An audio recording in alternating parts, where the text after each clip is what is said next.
Picture this, the talk show The View with a Kingdom vibe, the kingdom of God that is, Kingdom Chicks Reconstructed podcast.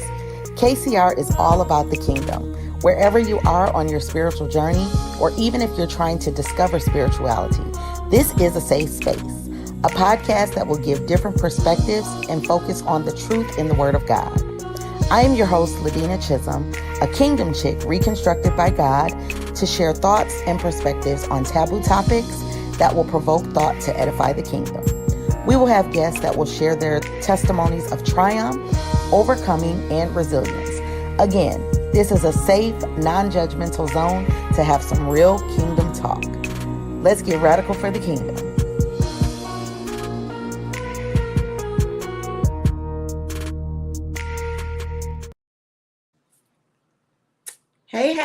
Hey. Thank you for joining us.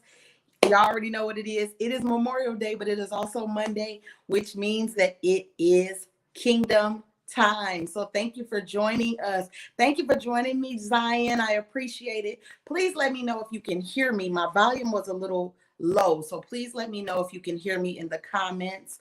If you are here, please make sure that you say hello. Let me know that you're here so that I could say hello back.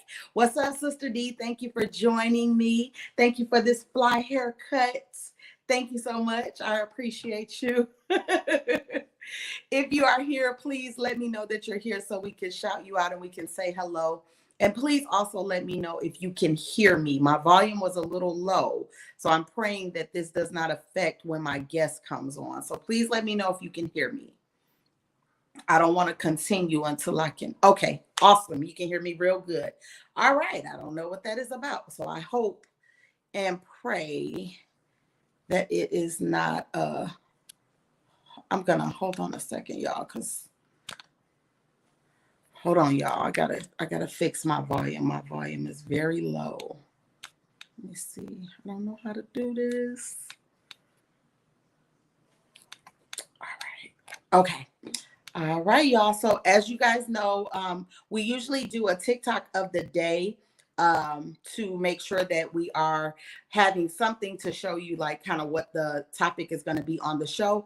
But instead of a TikTok of the day, today we do have a trailer of my very own guest that I have today. She is a playwright, and she has a play that is coming up in June. So I'll go ahead and share this trailer with you instead of the TikTok of the day. So give me 1 second and we'll get started. There is always three sides to a story, but sometimes the truth can still get misconstrued. I specifically told the reporter what happened, step by step, and they still wrote what they wanted to. Now we look like the villains, and we're totally innocent. No, we don't look like the villains. We know the truth. Yes, we know the truth, and our intentions were pure, but they're making us look guilty. Sometimes trying to chase a lie to prove your innocence makes you look even worse. Okay, now I know y'all seen the article in the press. None of that's true. Y'all so messy. And they recanted their statements. Look, ladies, we have to do better about supporting each other. We're all pastors' wives. Girl, we don't support no mess. But, I mean, I kind of do have to agree with Evelyn. We all got stuff that we don't want exposed. Yeah, you're right. You do reap what you sow, and them tables, they do turn. That part.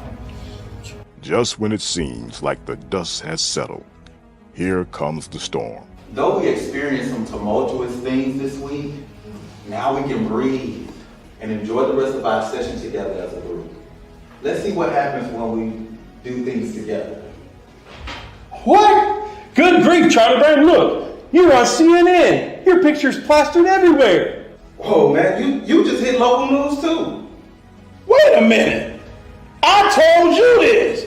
Man, you leaked my story, and you know I repented and turned from this. You did it to us, so we returned the favor. Period. Don't play with me. So how you feel now? The world will know you a fake. You were my best friend. You ain't my friend no more. Stop! Stop it!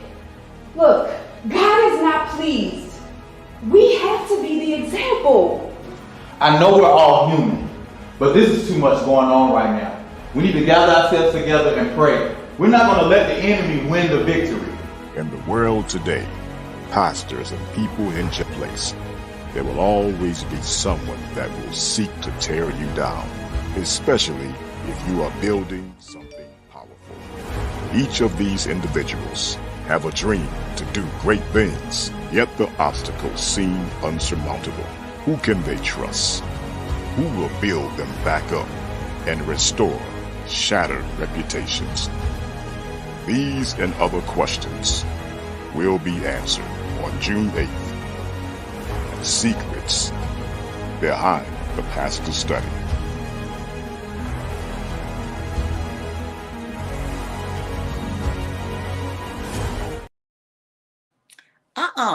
Listen, not the fighting in the church. She said God is not pleased. All right. So listen, y'all, I have the amazing playwright Annetta Swift in the building with us. She is in the Kingdom Room. So I'm going to bring her on and we are going to get started. Hey. Hey, beautiful. How are you? I am good. How are you? Happy Memorial Day. Good to see you. Happy Memorial Day. Yes, to everyone that has served, to those that are still serving, we thank you for your service. All right. Thank you. And I pray that everyone is having a happy Memorial Day. All right. So we have, y'all, Miss Annetta Swift. She is in the Kingdom Chicks Reconstructed Room today, right? She is a phenomenal playwright. Not only is she a phenomenal playwright, she is a phenomenal sister, mother, wife, and she is a phenomenal friend of the KCR podcast. So we are so glad to have you back. Can you give the people a brief introduction of Miss Annetta Swift? First of all, thank you for having me again. We've been before. I'm Annetta Swift, born and raised in Cleveland, Ohio.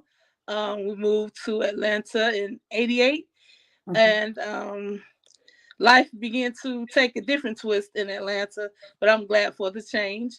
Yeah.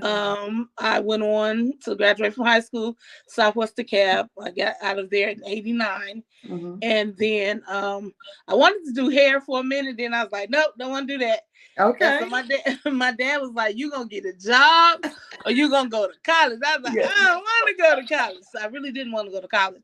But I went to a school and I got married. And I got pregnant. So when I got pregnant, I was like, look, who going to keep this baby? Because anybody can't just keep my baby. You know what I mean? Because I would have prison ministry then. There you go.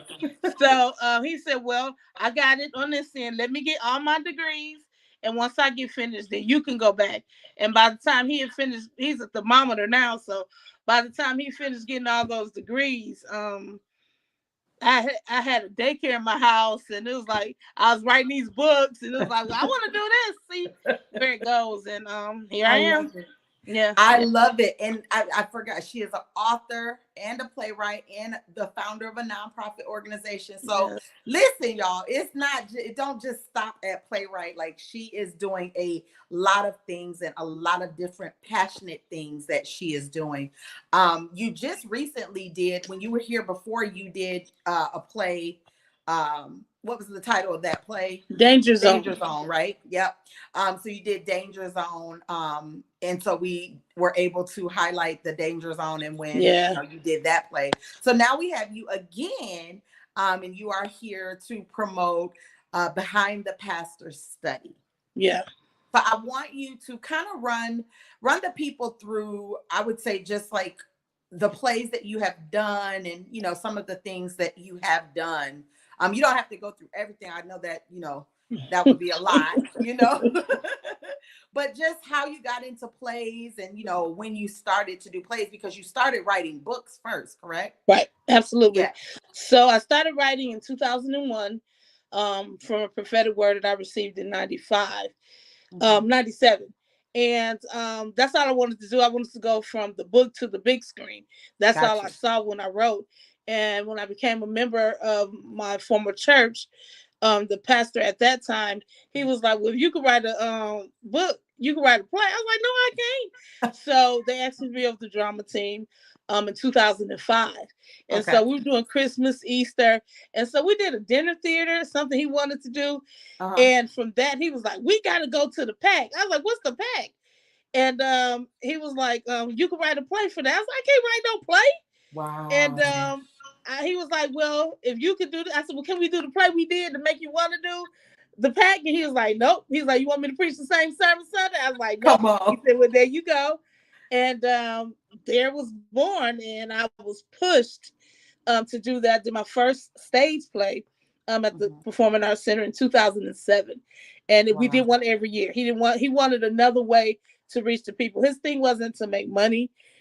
He wanted to reach the people, give them another experience. And it just honed in another gift that I didn't know I had. And so therefore, the plays kept coming. So we was doing Christmas, Easter, and then I had other writers to do Christmas, Easter, and I would do the fall production, which was at the Performing Arts Center. And I've been writing ever since. I love it. I love it. Now we talk about it. Sounded like Pastor saw something in you that you didn't quite yet see in yourself. He was a bully. I'm just right. And that's what you say. I was pushed into it. Yes. And sometimes people do have to push us into things, that we don't know that we have in us. So can you, for someone, and that another thing that I heard you say is that you were given a prophetic word about a book. Oftentimes people get prophetic words saying, hey, you have books in you, you got a book in you, so what would you say to someone who may not know that they have this in them, but they're being pushed? Like, what was your, you were obedient, but it sounded like you was kind of like, I was never really obedient. That's the thing, how, and I'm not knocking what you're saying, but Ladina, I promise you, I wasn't even a reader. What, I'm gonna write a book? How am I write a book? So when a prophetic word came to me, I did was that Sarah laugh? I was cracking up inside, but something in my spirit was like, hey, he got something here. So I got the word in 97. It wasn't until 2001 that Come on, you helping somebody. What would you say? You helping somebody. Come on. Oh, yeah. So my pastor at 2001, he said, hey, God has put something in every human being that will bring them wealth. We all got it, right? And I was like, I ain't got nothing. I got a daycare in my house. And I was like, and my mind went back to 4 years before that time when Troy had prophesied about me writing books, novels, plays. I was like, this dude is crazy. But my spirit caught it. My spirit was like, yo, this it. Yeah. And girl, I sat down and I started writing in 2001, March 11th. I said, and I have not stopped writing. 25 books later, have not stopped writing. Still writing plays. Now I'm about to do my first movie in the fall with my foundation. But it's just like, you don't know. I don't know. Like, I didn't knock on these doors. Absolutely. He presented stuff to me. Yeah. So I believe that we acknowledge him in all our ways. I know that's spiritual. Yeah. But he will direct your path, like for real, for real. If you don't know what to do, just do something. Just move on it. And that's what I did. I remembered. It was 4 years later, but I remembered the word. I said, well, let me sit down and start writing. And okay. I love it. I love it. Can you share with us just how much, even, with the play that you're doing right now, just how much your faith has to be a part of this? Is there anything that has occurred where you were tested and you just was like, I don't know? I am tested daily, especially these last couple years. I'm probably gonna need some tissue because I've been through so much. But anyway, your faith is tested because, especially the closer you get to something, I believe with all my heart that I'm so close to something right now. And we've heard it every year, 2000, and this is your day. Your year. 2000, this your year. This your year. I've had years, 20 years. And it ain't been my year, but I know in my knower that 2024 is my year, but not because it's 2024. Right. It's time. Yeah. So when it's due season, when it's time, when a baby about to be born, like that water break, ain't no doctor, ain't nobody gonna stop it because it's time. No matter how much you try to resist it, it's time. And it's time, and all the labor pains that I'm going through, all the tears, all the everything. the Yeah. health issues, the like people don't know your story. They Yeah. see you smile, they hear the laughter. Everybody like to laugh Yeah. with me or whatever. They have no clue Yeah. Yeah. of the labor pains, and Yeah. there's no epidural in this. You know what I mean? You Come on. don't get a Ooh, that's good. yeah, because that girl, when I was pregnant with my real baby, That's the good. 2 centimeters, I was like, can I please Yeah, you get have some an help. epidural? Yeah. And they was like, ma'am, you can't get it till you 4 C's. I acted such a fool. Then people gave me Yes.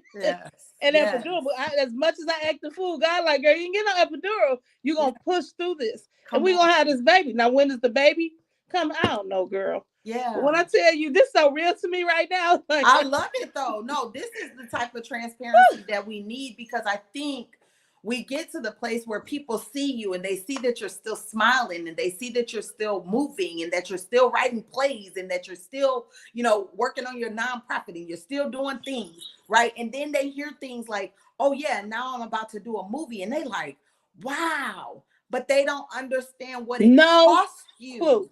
It costs you something to continue to move and do the things that God has purposed and planned for you. And I really don't think people get that. We get so fixated on what we see and what we know in the moment, like in this moment, Or what it looks like. Because Yeah. for me, I've seen Hollywood in my head. I've seen me get awards. I've seen me do movies. I've God. seen me be with people in the industry, like helping them, not hobnobbing and not Yeah. I'm with Nelly. It wasn't for that, it was kingdom Yeah. stuff, marketplace ministry, if you will. Yes. I've seen it, I felt it, and I know it's going to happen. But looking at the industry now, and now Atlanta is Hollywood South, and I'm like, I don't know if I want to do this. Like, y'all can have it if it's this. But baby, look, how many of y'all know that once you get to a certain point in the labor, ain't no turning back? Yeah. And if I wanted to turn back, You can't. I couldn't, because there's too many people involved, too much It's money invested. too And many God is people like, no, this is what you waiting. asked for. Then you Yeah. say you wanted this, but I don't want it now. You about to have this baby. So I You know can't get what? out of it. You are speaking like I have goosebumps. And the reason being is, it's so funny that you said it's my due season. There is a song by one of my favorite gospel artists. His name is Malcolm Williams, and he had a song with Kim McFarlane, and I love Kim. it is called Due Season. Let me tell you, I listened to that song yesterday over and over and over again. Send it to me. I will. I will send it to you, because it will. Oh God, it just had me in a way, but now that you're speaking not only to our audience, but you're speaking to me. We have to know the timing. We have to know when our due season is. And even as you're talking, you're saying, I've seen all this stuff in my head. You're speaking to me, and you're speaking to somebody out there, because we are seeing these visions. God is allowing us to see these visions, but you don't know the when or the where. You don't know the how, but you know the who. Period. But you know the who.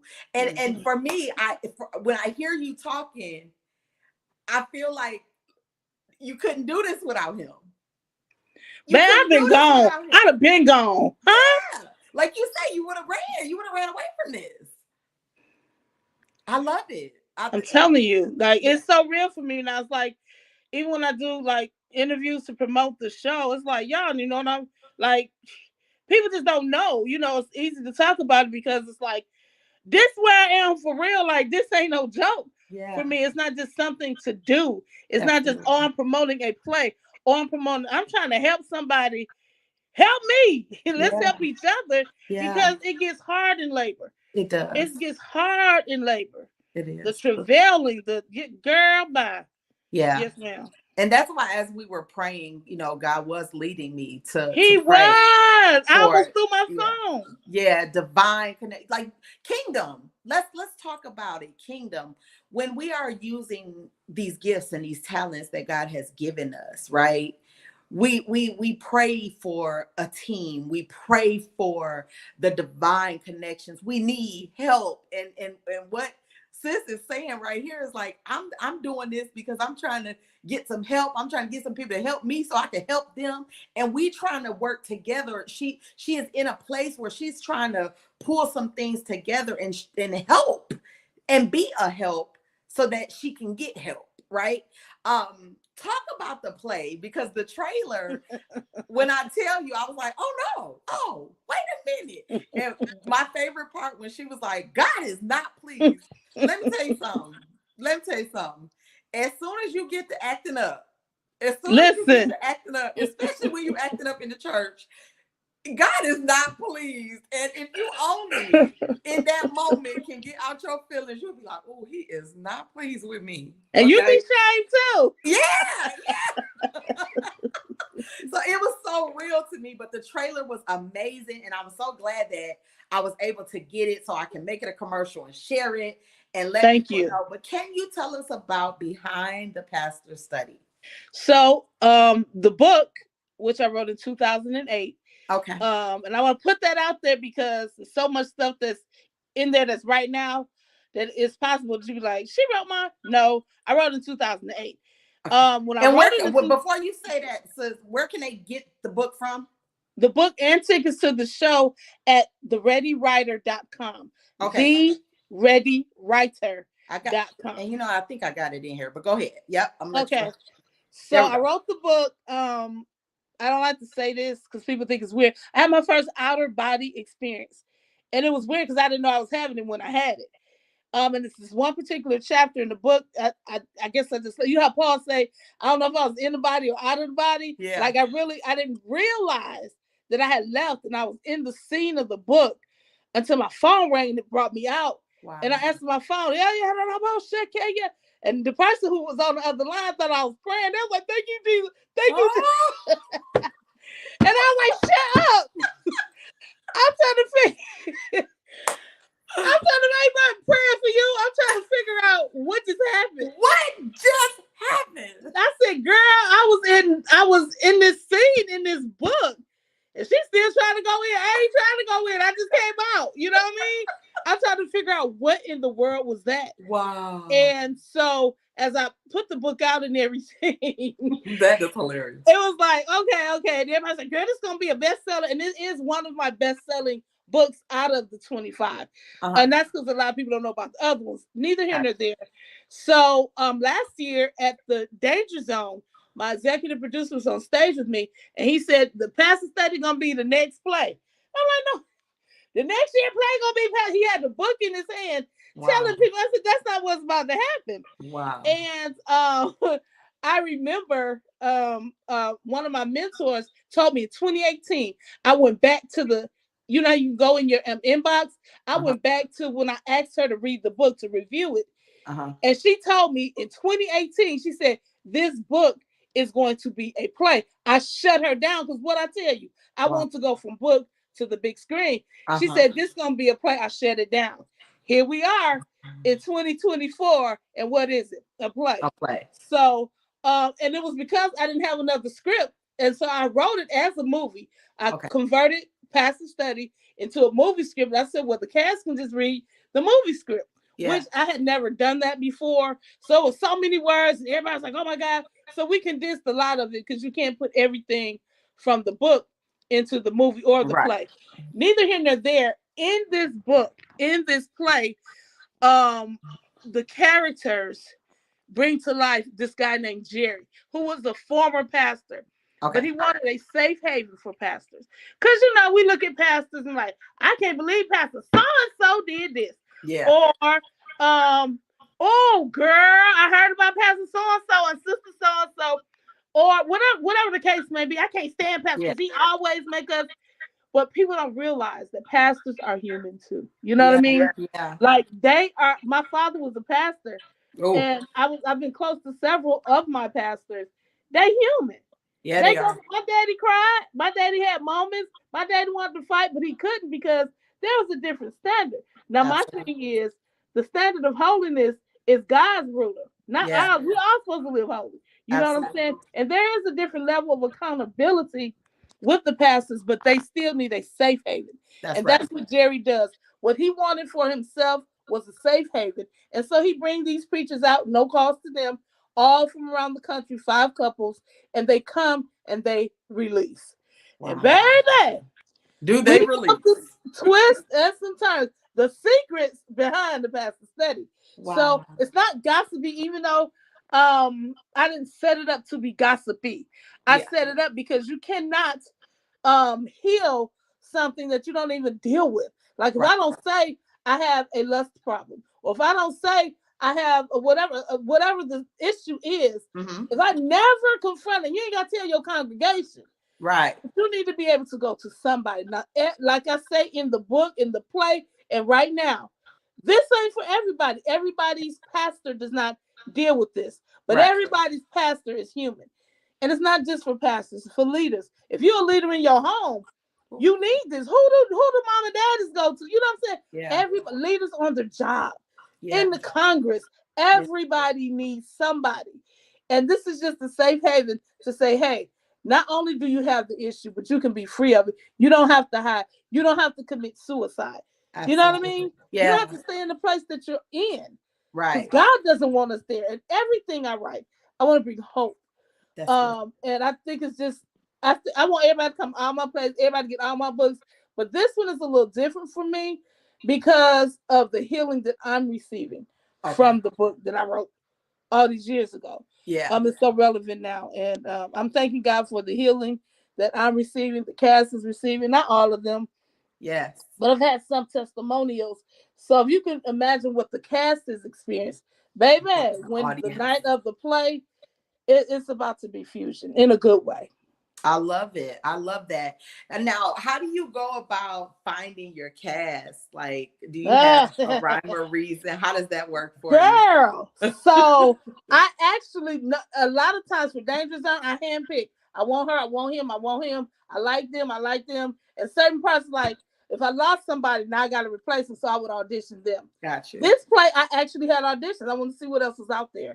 Mm-hmm. And baby, when I tell you, God reorchestrated the whole thing, and nothing actually bad. Like my lead character was a guy we call Uncle Harry. I love this man so much, right? He was the lead character, but he moved to Philadelphia. Wow. What am I do? Right. And the guy that played another role, God said get him. I could have got anybody else to audition, but God said to get him, and he's the lead role now. The girl who is the lead role, Joy, she reminds me of Felicia Rashad. She's so cool, but she got her mama, so she gets you together, you know. Wow. And she came from my my stage manager, and she said, "You gotta meet my friend. She can sing, she can act, and she pretty." I was like, "Okay," because everybody friend can sing, everybody can act. And then like what's his name? Cardwell said, "Who are me?" Right. So what you want to come play with me for? So I said, let's see.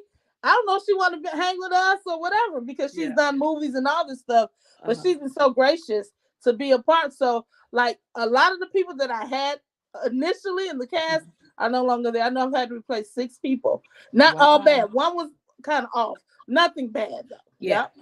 So it was auditions, but baby, God picked this cast, huh? That's what's up. I love it. I love it. Love it. Love it. Love it. Love it. Now, you're having the play will be at the Clayton County Performing Arts Center. Y'all, it will be June 8th at 6 p.m. At 6 p.m. What time we say? Huh? 6 p.m. Y'all. Look at your neighbor. Y'all heard. Because I'm scared. Not scared, but I'm thinking like, you know, it started singing. Ain't no singing to open up. We going straight into the play because it's lengthy. So it's like, okay, we starting right at, and we hitting it. And you don't want to miss none of it. So 6 o'clock. Doors open at 5:30. Absolutely, y'all. So y'all make sure that y'all get your tickets at thereadywriter.com. Annetta, there's so many things that like you are doing. You have the Believe Me Not Foundation. You said you're working on a movie. Is that for the foundation? Yes. Okay. So before it was ever a book, it was a play. Yeah. At Tussahawk Elementary School in Henry County, right? And so the parents were like, "Oh, you did so good with the children with the play. Can we travel?" Absolutely not. like kids and adults, the same traveling. No, thank you. Yeah. So I didn't want that responsibility. So I talked to another guy who was kind of like a mentor, And I was talking to him about it. He said, well, why don't you do a brochure? And then God spoke to me and said, you're an author, write the book. Everybody can read the book. So I did the book. Then the book just, took its own life. Yeah. Not took its life, took its own set of wings and flew. Gotcha. And so now that it's flying, I actually get to do the movie for it so we can get into the schools. Our goal is to go global with it. Yeah. Jamal Bryant says we're too global to be local. No offense, not that we're better than anybody else, but I have a global message. Come on. Bullying doesn't need a gimmick. You know what I'm saying? Everybody done been bullied or bullied somebody or being bullied now, people on their jobs. We had a president that was a bully. I will not mention his name. Amen. But his hair is about my color. Amen. Lord, forgive me. But anyway, bullying is real. Yeah, it is. I was bullied, and my goal is to keep a 9-year-old from committing suicide because we've had that as well. Yeah. So the book, the movie will take the form of the book in another sense. So we're shooting that in the fall. That's awesome. And that's so good that you're doing that. I mean, we all the time, like we're constantly in prayer, to bind up bullying because our kids are really going through it. And they're getting younger and younger in committing suicide because of bullying. And it just absolutely makes no sense. And to the point where it kind of comes, what falls on the head falls on the body. So a lot of us have to look at the parents too when the children are bullying in the school. So I'm thankful to God that you are able to adapt this into a movie because this is global. It's a global issue. It's something that everybody can attest to. So I appreciate that from you. What's next? Like what's going on next besides, you have the movie. I know you have several different, irons in the fire. So yeah, I don't need nothing else. Having all these babies, having baby after baby after baby. Get somewhere sit down. Listen, that's what it is. That's what it is. Now, I know that, as a kingdom citizen, like you said, it does take faith. And we know the word says faith without works is dead. There's so many people right now that want to get into, their purpose and what God has called them to do, whether it be being an author, whether it be, being a singer or whatever it is that God has called them to. But we've had several conversations and I believe that this is, I don't want to call it a trending topic, but I think it's something that we all would need to have a conversation about because we have so many people that are moving fast. They want microwavable. They're not enduring the process. And then you have, people like Annetta Swift who has endured, redored, endured, all the doors, endured, all the doors. You've done all the doors and still doing the doors, right? Oh my goodness. And how does that resonate with you? Because what would you say to someone who is like not wanting to go through the process, who wants it now and they want it right now? One thing I can say, and I don't think it even takes me giving them a message. Yeah. Because when you have something on the inside of you, it doesn't die. Like I wanted to quit. Every year I've done a play, I quit, but I've never quit. You know what I mean? Yeah. Like in my head, like, I ain't doing this no more. Yeah. Or whatever.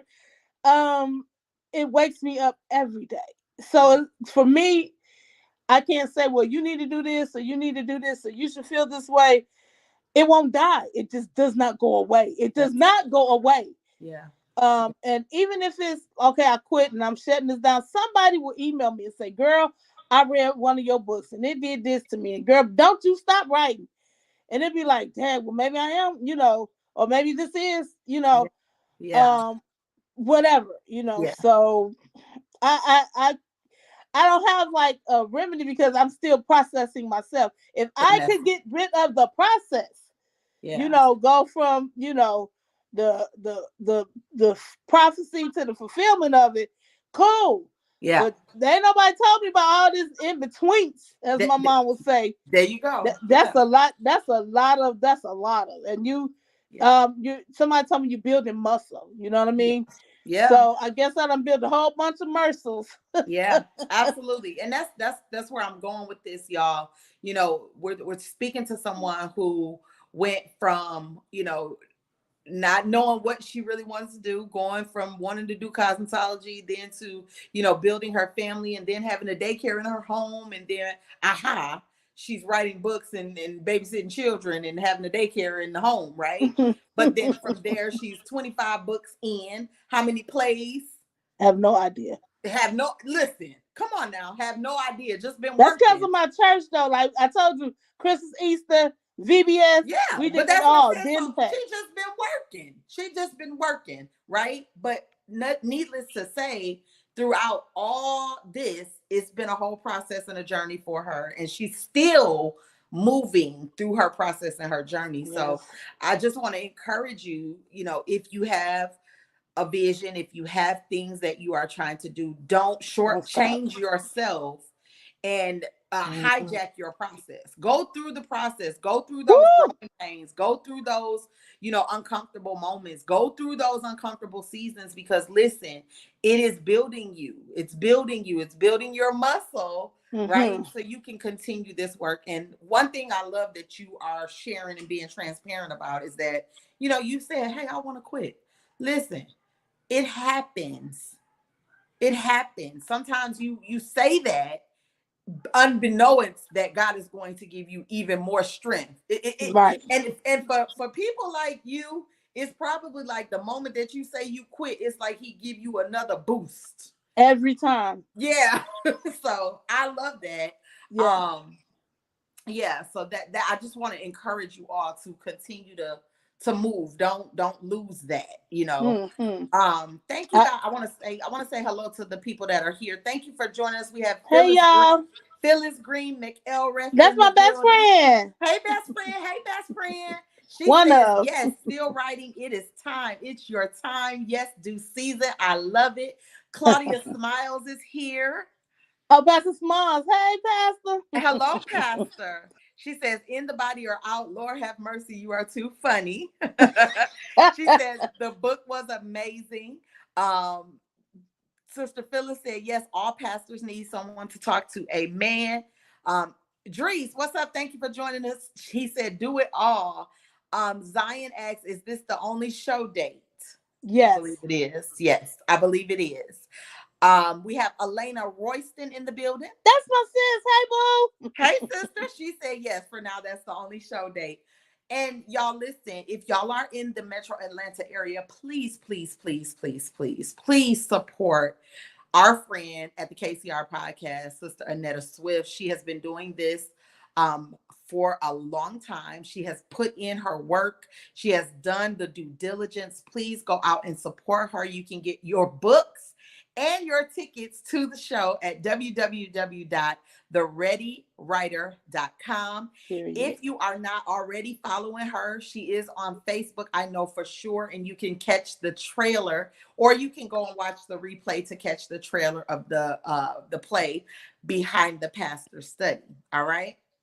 So, Sister Annette, do you have any final things you would like the people to know other than what we just gave them? We definitely want y'all to go get y'all tickets. Go get your tickets. The period. Just get them tickets. Touch on that and say, get your tickets. I did have something I wanted to share really quick. And I was talking to my brother bestie last night. And I was telling him, it's the scripture that came to me. And we talked about it before. We all have heard it. These light afflictions aren't worthy to be compared to the weight of glory. So I'm like, the nerve of Paul to call what I'm going through light. You know what I'm saying? He said, but as bad as it is, it can't be compared to the weight of glory, right? So whatever the God is going to do, he considered what we're going through light. We ain't even going to remember it, you know, in that sense of the pain of it. Yes. It's going to be considered light. I don't consider nothing I'm going through light. You understand me? Yeah. Give me a couple therapists, some oil, some prayer warriors, all that. This ain't light, Paul. What you say? I need it all. Listen, but he had the nerve to call it light. It's these light afflictions are not worthy to be compared to the weight of glory that shall be revealed in us. Why we need glory in heaven? That's going to be right here on this side, Booster. That's what I'm waiting for. That weight of glory, huh? Well, you come on and preach. You know what? Nope, we're trying to do that. But you can cash at me an offering. Listen, and she do. Every time she come on here, that's why I told y'all. Go ahead and get your natural food for Memorial Day. Eat good. And then come on over to the KCR podcast and get this good spiritual food. Because it's always going to be a sermon with my sister, okay? There ain't nobody trying to preach. Yes, let's Lord. do a play with me preaching. There you go. Come on to the play. Again, guys, www.thereadywriter.com. You can get your tickets and you can get her books from the website. So please support. We will continue to run the trailer of the play that you guys can continue to get your tickets and know where to get them from. But as the playwright said, y'all, it starts at 6. What time? PM.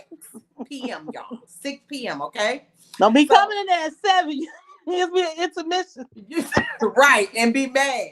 Talking about what happened? No, he says there's no follow la la la's in the beginning to get started. She going straight in. So at 6 p.m. she ready to go in. So we need you in your seat. In your seat, kingdom citizens and non-kingdom citizens. We need you in your seat. 6 p.m. Doors open at 5:30. So that means for us, we're gonna be there at what time? Maybe 5. 5. 5 is a good time. That's a word, Ladina. Yeah, 5 is a good time. So as always, y'all, I love y'all so much. Again, you can follow her on Facebook, Annetta Swift, SWIFT. Go ahead and follow her on Facebook as well. And make sure that you go to the website to get your tickets to the play. And as always, we will see you guys next week. I thank you all for joining me. I thank you for all of the guests that came to support Annetta. I thank you guys that always come on to support me. Y'all. So I thank you guys tremendously. If you haven't already went and followed the KCR podcast, please go and follow the KCR podcast. We are on all podcast platforms, so you can subscribe so that you can get notified when we are live. Okay. So I love you guys. I hope you have a blessed night. Thank you, Ladina. Thank you. I love you. I will see you soon. Okay. Okay. Thank y'all. Bye-bye. Bye.